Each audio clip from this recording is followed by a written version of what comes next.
Hello बच्चों, कैसे हो आप। मैं आशा करती हूँ कि आप सभी अच्छे होंगे। चलिए बच्चों, हम अपनी पढ़ाई करते हैं शुरू।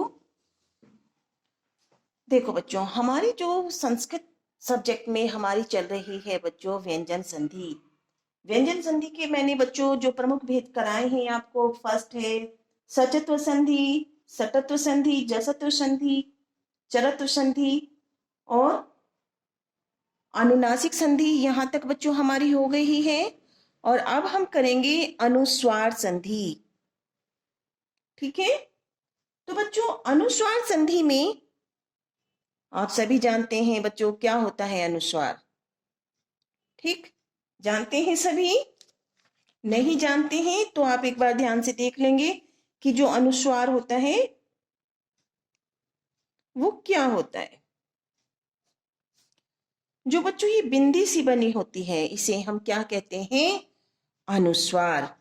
अब देखिए बच्चों, इसका प्रयोग संस्कृत में कहाँ पे होता है बच्चों। जैसे ये हमने लिखा है फलम, यानी मैल लिख के उसमें हलंत लगा हुआ है, तो ये भी हमारा सही है। या बच्चों हम ऐसे करके इसको लिख देते हैं फलम, यानी ले के ऊपर हम अनुस्वार को लगा देते हैं, तो इसका उच्चारण मैं का ही होता है। तो हम इसको भी बच्चों फलम पढ़ते हैं और इसे भी फलम पढ़ते हैं। ये हमारा अनुस्वार होता है। चलिए बच्चों, हम अनुस्वार संधि को अब कर लेते हैं, क्योंकि बच्चों आपको शब्द का अर्थ पता होना चाहिए। अनुस्वार संधि का सूत्र है मो अनुस्वार है। यहां पे कौन सा चिन्ह है बच्चों, मैं पहले संधि में पढ़ा चुकी हूं, अवग्रह चिन्ह। ठीक है।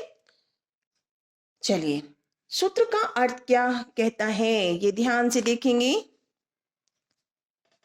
किसी पद के अंत में मैं आने पर, किसी पद के अंत में मैं आने पर उसके पश्चात, उसके पश्चात का अर्थ क्या है बच्चों, कोई व्यंजन वर्ण आए, यानी जो दूसरा शब्द है उसका प्रथम वर्ण व्यंजन हो, तो मैं के स्थान पर अनुस्वार हो जाता है। देखिए बच्चों, ये हमारा अनुस्वार चिन्ह है। मैं के पहले वर्ण पर ही अनुस्वार लगाया जाता है। ये आप ध्यान रखेंगे कि जो अनुस्वार से मैं से पहले वाला हमारा वर्ण है, हम उसके ऊपर ही उस अनुस्वार चिन्ह को लगाते हैं। देखिए बच्चों, ये क्लियर हो गया होगा। यानी किसी पद के अंत में, यानी जो हमारा पहला शब्द है उसका अंतिम वर्ण मैं होगा, यानी आने पर उसके पश्चात कोई व्यंजन वर्ण आता है, तो मैं के स्थान पर, यानी जो हमारा पहला शब्द का अंतिम वर्ण है मैं, उसके स्थान पर हम अनुस्वार चिन्ह को लगा देते हैं। और मैं जो अनुस्वार चिन्ह है वो कहाँ पर लगाएंगे, जो मैं से पहले वाला वर्ण है उसके ऊपर हम उसको लगाते हैं। किस प्रकार से लगाते हैं अब देखिए बच्चों। हमारा शब्द है अहम। क्या शब्द है बच्चों, अहम प्लस गच्छामि। देखिए बच्चों, यहाँ पे जो हमारा पहला शब्द है उसका अंतिम वर्ण है मैं, हलंत वाला, प्लस गच्छामि, जो गे होता है क्या है बच्चों, हमारा व्यंजन। तो हमें इसको कैसे करना है, जो पहला शब्द है, जो मैं से पहले वाली वर्ण है, उनको हम बिल्कुल वैसे ही लिख लेते हैं जैसे शब्द में लिखे हैं। और बच्चों जब हम इसकी अनुस्वार संधि कर रहे हैं, तो अभी हमने परिभाषा में पढ़ा है कि अनुस्वार को उससे पहले वाले वर्ण के ऊपर लगाते हैं। हमने इसके है के ऊपर उसको लगा लिया है। अब दूसरा शब्द हम ऐसे ही लिख देंगे गच्छामि। तो हम इसको उच्चारित करेंगे अहम गच्छामि। हो गया बच्चों आपका क्लियर। देखिए, अहम गच्छामि, अहम गच्छामि अनुस्वार के रूप में हमने उसको लगा लिया है। अब दूसरा वर्ण जो शब्द है वो है बच्चों हमारा त्वम।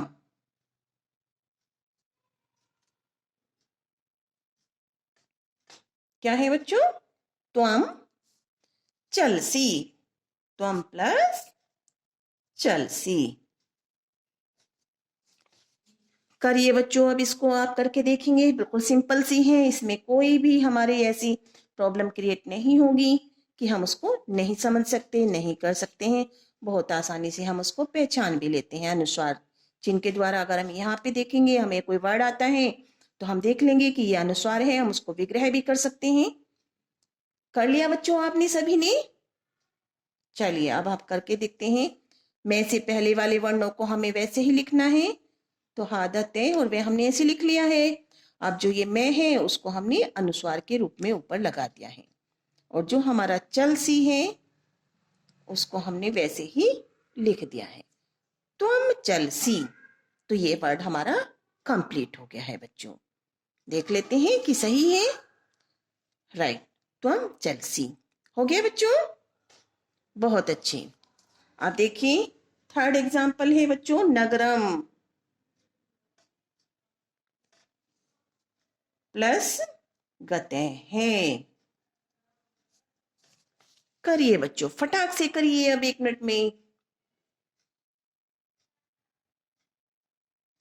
जल्दी जल्दी करके सीखिए। अब हमारी व्यंजन संधि कंप्लीट होने वाली है, फिर हमें विसर्ग संधि पढ़नी है। हो गया बच्चों? चलिए अब हम यहीं पे करके देख लेते हैं। ये बिल्कुल आसान है, इसमें हमें कोई भी दिक्कत नहीं आ रही है। मैं से पहले वाले वर्णों को हमने सेम वैसे ही लिखना है। लिख लिया नगर, और इसको हम मैं को अनुस्वार के रूप में ऊपर लगा लेंगे, और दूसरे शब्द को हम सेम वैसे ही उतार देंगे। नगरम गते हैं। हो गया हमारा क्लियर? देखिए बच्चों, बिल्कुल सिंपल सी संधि है हमारी। अब देखिए बच्चों, हमारी क्या है, आगे का शब्द है हरिम वंदे। सिंपल, आप ऐसे ही कर लेंगे। इस अनुस्वार को मैं को हम लुप्त कर क्या करना है, इसको हमें अनुस्वार चिन्ह के रूप में ऊपर लगाना है। तो हमने लगा लिया है, तो हमारा क्या बना बच्चों, हरिम वंदे। अगला वर्ड भी देखिए बच्चों, अगला शब्द है हमारा जलम प्लस नियति। ये भी बच्चों हमारे बस हमें ये ध्यान रखना है कि दूसरे शब्द का जो प्रथम वर्ण है वो व्यंजन होगा, और उससे पहले हमारा मैं आ रहा होगा, जिसे हमें अनुस्वार के रूप में लगाना है।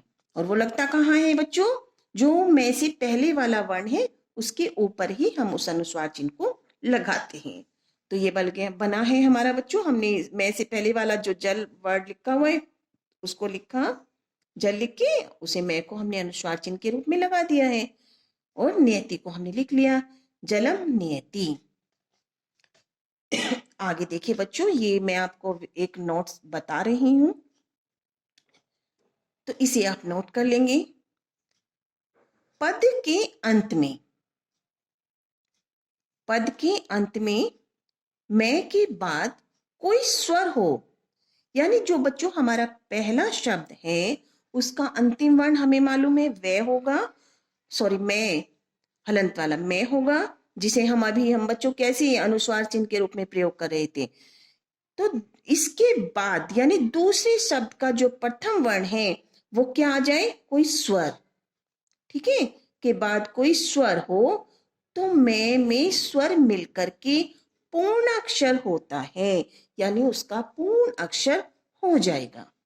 तो हम उसे पूर्ण रूप में लिखेंगे। कैसे बच्चों, अब देखिए ये है बच्चों हमारा स्वम प्लस एव।